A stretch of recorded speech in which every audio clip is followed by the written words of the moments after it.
أعوذ بالله من الشيطان الرجيم. بسم الله الرحمن الرحيم. وتحسبهم أيقاظا وهم رقود ونقلبهم ذات اليمين وذات الشمال وكلبهم باسط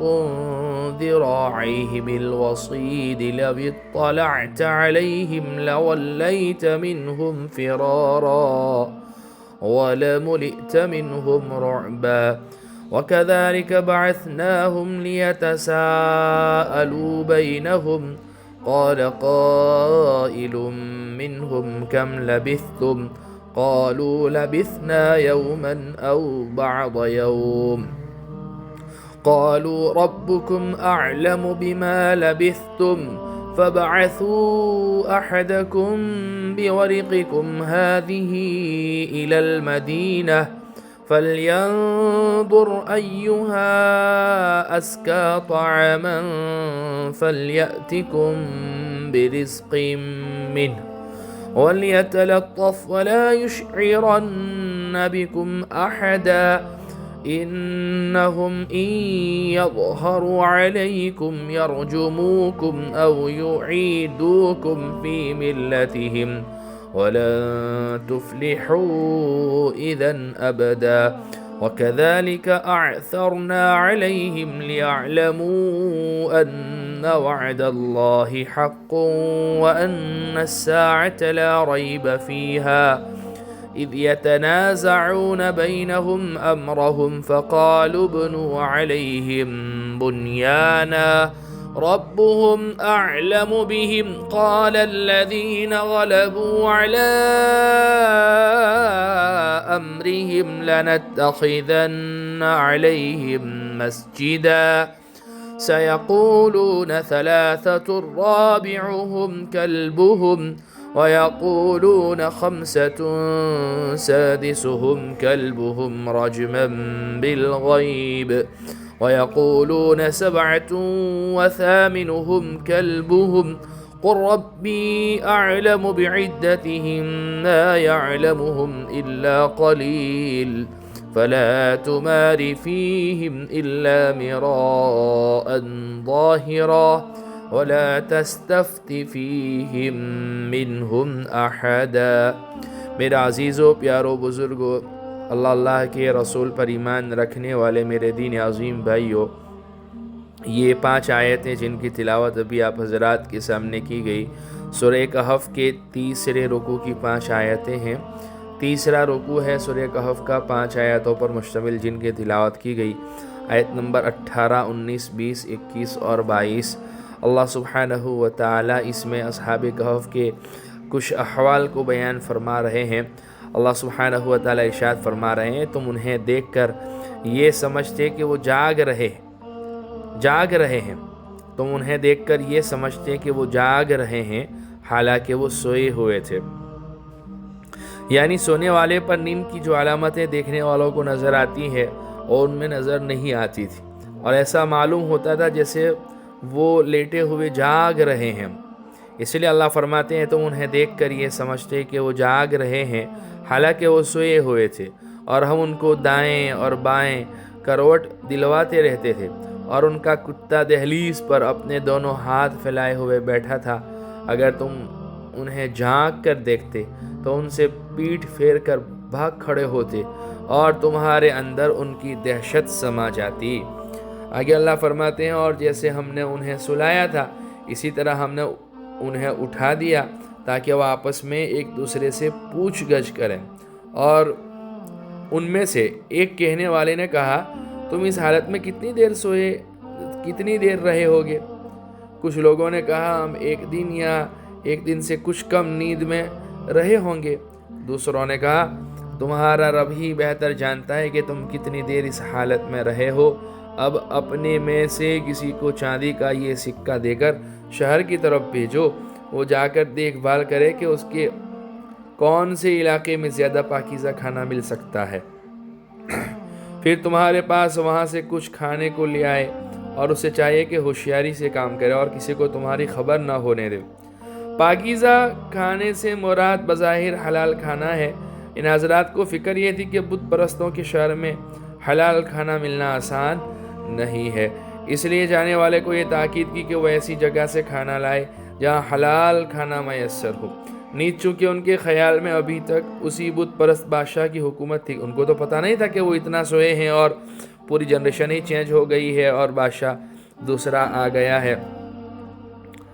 اس لیے انہیں دوسری فکر یہ تھی کہ کہیں کسی کو ان کے غار میں چھپنے کا پتہ نہ لگ جائے۔ اس لیے جانے والے کو دوسری تاکید یہ کی کہ ہوشیاری سے جا کر کھانا لائے۔ آگے اللہ فرماتے ہیں کیونکہ اگر ان شہر کے لوگوں کو اس نے یہ کہا کہ انہوں نے جس بندے کو بھیجا تھا نا کھانا لانے کے لیے، اس کو پہلی تاکید تو یہ کی کہ حلال کھانا لائے، اور دوسرا یہ کہ جو ہے نا ہوشیاری کا ثبوت دیتے ہوئے جو ہے کسی کو خبر نہ ہونے دے اور تحقیق کر کے حلال کھانا لائے، کیونکہ اگر ان شہر کے لوگوں کو تمہاری خبر مل گئی تو یہ تمہیں پتھراؤ کر کے ہلاک کر ڈالیں گے، یا تمہیں اپنے دین میں واپس آنے کے لیے مجبور کریں گے، اور ایسا ہوا تو تمہیں کبھی فلاح نہیں مل سکے گی، کیونکہ ان کے ذہن میں یہ نہیں تھا کہ ہم اتنا عرصہ سوئے ہیں اور پوری جو ہے جنریشن چینج ہو گئی ہے اور بادشاہ بھی دوسرا آ گیا ہے اور بادشاہ جو ہے موحد ہے، اور جو ہے یہ سب حالات ان کے سامنے تو تھے نہیں، اس لیے انہوں نے یہ بھی کہا کہ ایسا نہ ہو کہ وہ ظالم بادشاہ جو دقیانوس جو ان کے زمانے میں تھا اس کو پتہ لگ جائے اور وہ جو ہے ان کو پکڑ لے اور پھر جو ہے ان کو جو ہے اس میں ڈال دیا جائے، یا ان کو جو ہے ان کے دین کی طرف پرانے دین کی طرف واپس آنے پر مجبور کیا جائے، یا ان کو کسی طرح سے ہلاک کر دیا جائے، یہ سب ساری چیزیں۔ اس لیے انہوں نے کہا کہ کھانا ایک تو پاکیزہ لاوے اور حلال کھانے کی لانے کی کوشش کریں اور تحقیق کر کے لائیں اور ہوشیاری کا ثبوت دیں، کہیں ایسا نہ ہو کہ ان کو پتہ لگ جائے اور جو ہے نا یہ ہمارے ٹھکانے پر آ جائے اور جو ہے یا تو اپنے دین پر واپس آنے کے لیے اپنے دین میں واپس آنے کے لیے ہمیں مجبور کر دیں، یا یہ کہ جو ہے ہم پر پتھراؤ کر کے ہمیں ہلاک کر دیں۔ اللہ فرماتے ہیں وَكَذَلِكَ عَثَرْنَا عَلَيْهِمْ لِيَعْلَمُوا أَنَّ وَعْدَ اللَّهِ حَقٌّ وَأَنَّ السَّاعَةَ لَا رَيْبَ فِيهَا، اور یوں ہم نے ان کی خبر لوگوں تک پہنچا دی تاکہ وہ یقین سے جان لیں کہ اللہ کا وعدہ سچا ہے، نیز یہ کہ قیامت کی گھڑی آنے والی ہے، اس میں کوئی شک نہیں۔ جب وہ صاحب جن کا نام بعض روایتوں میں تملیخہ بتلایا گیا ہے کھانا لینے کے لیے شہر پہنچے اور دکاندار کو وہ سکہ پیش کیا جو 300 سال پرانا تھا اور اس پر پرانے بادشاہ کی علامتیں تھیں، تو دکاندار جو ہے نا بڑا حیران ہوا اور ان کو لے کر اس وقت کے بادشاہ کے پاس پہنچا۔ یہ بادشاہ جو ہے نا نیک تھا اور اس نے یہ قصہ سن رکھا تھا کہ کچھ نوجوان دقیانوس کے ظلم سے تنگ آ کر کہیں غائب ہو گئے تھے، اور وہ جو بادشاہ کی خزانہ رہتا نا اس میں وہ تختی میں نام ان کے جو ہے نا کتبہ کر کے ایک تختی میں وہ وہاں پر لکھوا دیا گیا تھا اس کو اور رکھا ہوا تھا۔ تو یہ بادشاہ تو نیک تھا اور اس نے یہ قصہ سن رکھا تھا کہ کچھ نوجوان دقیانوس کے ظلم سے تنگ آ کر کہیں غائب ہو گئے تھے۔ اس نے معاملے کی مزید تحقیق کی تو پتہ چلا کہ وہی نوجوان ہیں۔ اس پر بادشاہ نے ان کا خوب اکرام کیا، لیکن یہ حضرات دوبارہ اسی غار میں چلے گئے اور وہیں پر اللہ تعالیٰ نے انہیں وفات دے دی۔ تو اللہ فرماتے ہیں یوں ہم نے ان کی خبر لوگوں تک پہنچا دی تاکہ وہ یقین سے جان لے کہ اللہ کا وعدہ سچا ہے، نیز یہ کہ قیامت کی گھڑی آنے والی ہے۔ ان اصحاب کہف کا اتنی لمبی مدت تک سوتے رہنا اور پھر زندہ جاگ اٹھنا اللہ تعالیٰ کی قدرت کاملہ کی واضح دلیل تھی، اور اس واقعے کو دیکھ کر ہر شخص بآسانی اس نتیجے تک پہنچ سکتا تھا کہ جو ذات اتنے عرصے تک سونے کے بعد ان نوجوانوں کو زندہ اٹھا سکتی ہے، یقیناً وہ اس بات پر بھی قادر ہے کہ تمام انسانوں کو مرنے کے بعد دوبارہ زندہ کر دے۔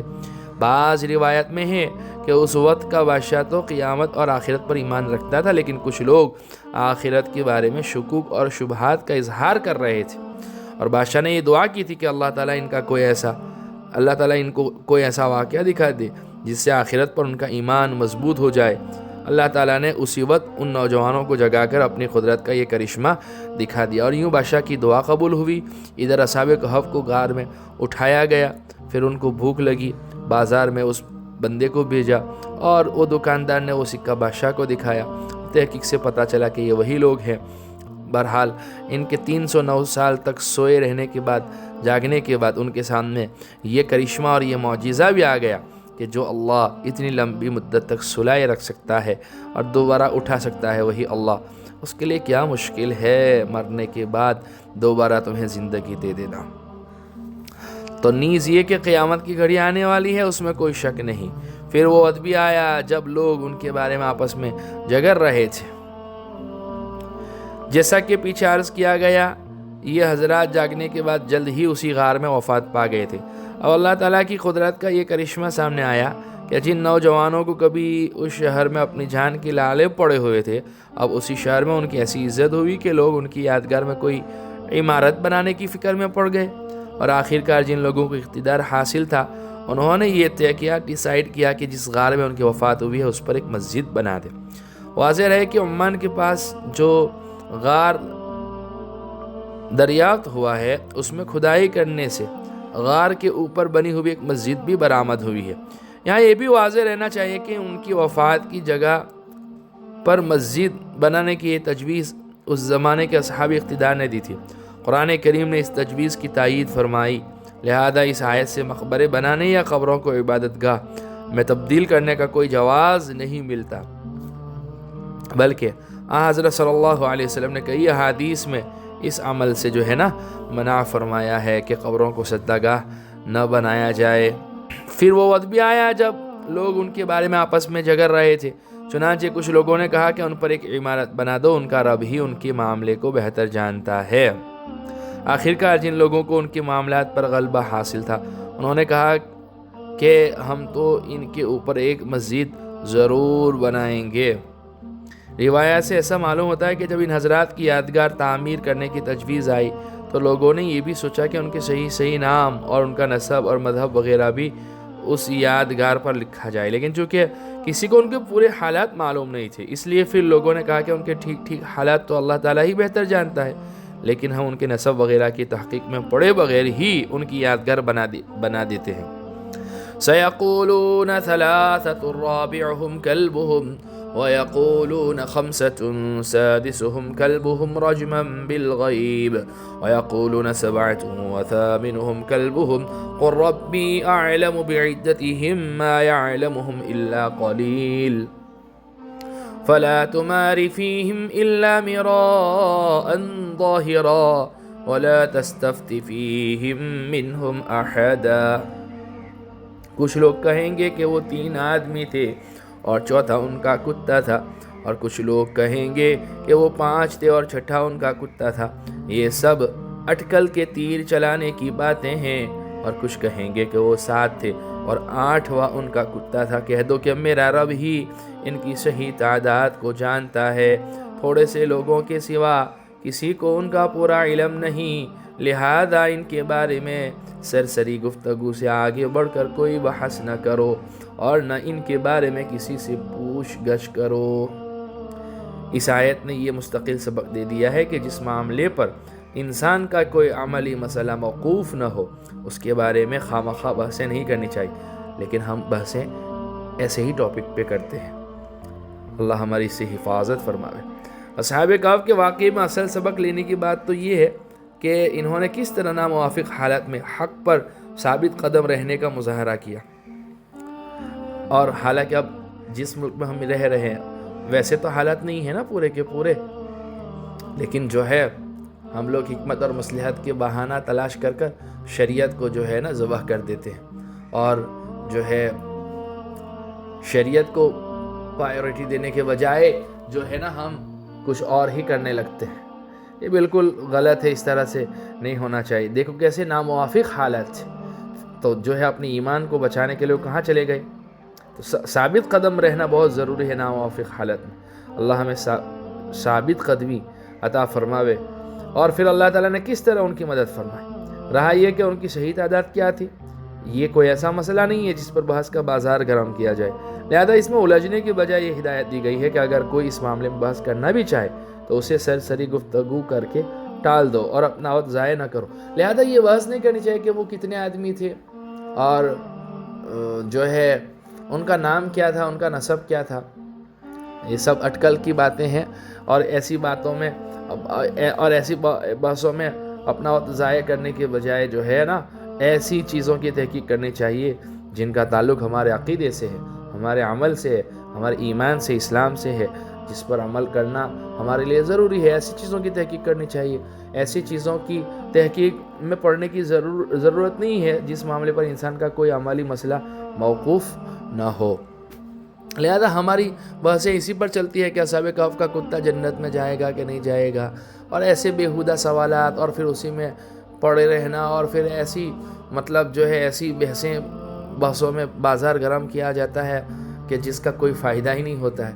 سوائے وقت کو ضائع کرنے کا اور کچھ نہیں حاصل ہوتا ہے۔ بہرحال ان کے واقعے سے سب سے بڑا سبق ہمیں یہ ملتا ہے کہ حالات کیسے بھی ناوافق ہو جائیں، ثابت قدمی کے ساتھ اسلام پر، ایمان پر جمے رہنا چاہیے۔